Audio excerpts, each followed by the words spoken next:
छठ पूजा के लिए महानगर पालिका द्वारा विशेष कार्यक्रम चलाए गए हैं और इस कार्यक्रम के साथ देखा जाए तो तमाम 67 जगहों पे यानी 67 जगहों पे इसी तरह से कृत्रिम तालाब जो हैं बनाए गए हैं, जहां पर छठ मैया का पूजा अर्चना लोग आकर के करेंगे।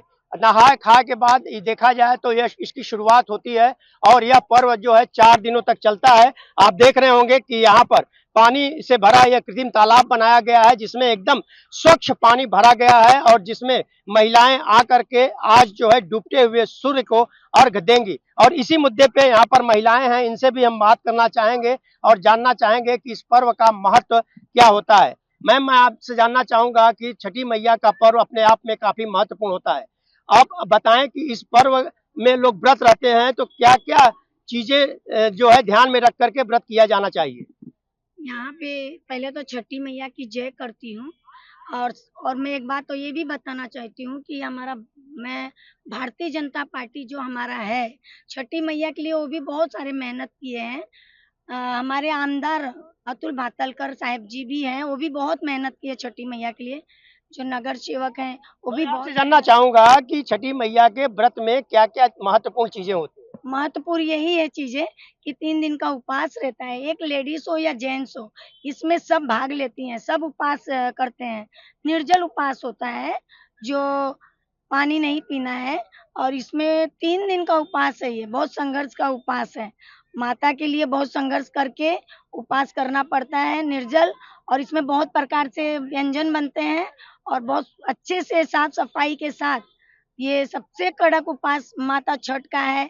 तो मैं यही कहूँगी, हर लेडीज बहुत मेहनत करती, बहुत उपवास रखना बहुत। ये व्रत किसके लिए रखा जाता है। ये व्रत सबके लिए, बेटा हो, पति हो, देश हो, सबके लिए उपवास है, कोई इसमें भेदभाव नहीं है। आप क्या कहना चाहेंगे। ये व्रत जो है ना, आस्था का पर्व है जो हिंदुस्तान में सबसे, जितना भी बोले जाए उसमें नंबर 1 में आस्था का पर्व छठ को आता है।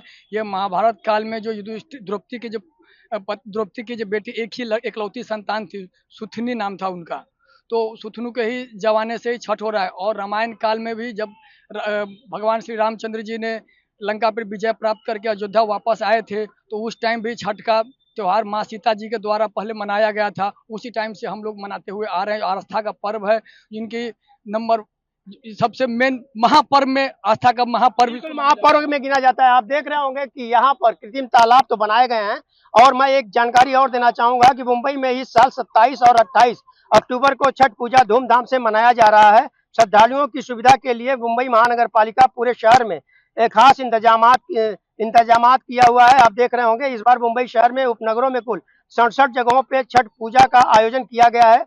बीएमसी आयुक्त की अगर हम बात करें भूषण गगरानी की, तो अतिरिक्त आयुक्त डॉक्टर अश्विनी जोशी के निर्देश पर यह सारी तैयारियां यहाँ पे की गई हैं। हर विभाग में समन्वय अधिकारी भी नियुक्त की गई है।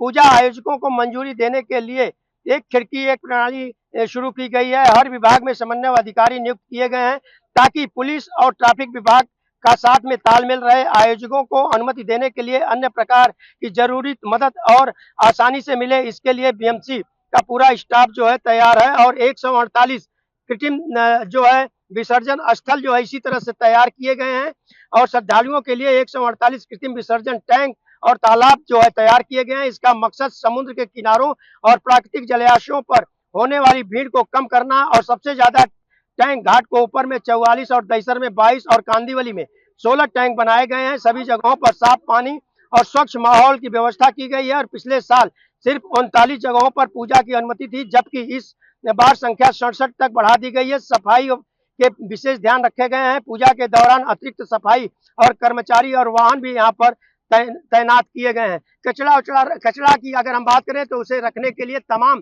तैयारियां यहाँ पे की गई हैं। और मैं आपको बताना चाहूंगा कि छठ पूजा जो है आस्था का पर्व है और इसे बड़े धूमधाम से मनाया जाता है और 4 दिनों तक यह पर्व चलता है। और इसके लिए देखा जाए तो नहाए खाए के बाद जो है इस पर्व की शुरुआत की जाती है। ऑन टीवी न्यूज के लिए कैमरामैन बालक साथ हरीश तिवारी।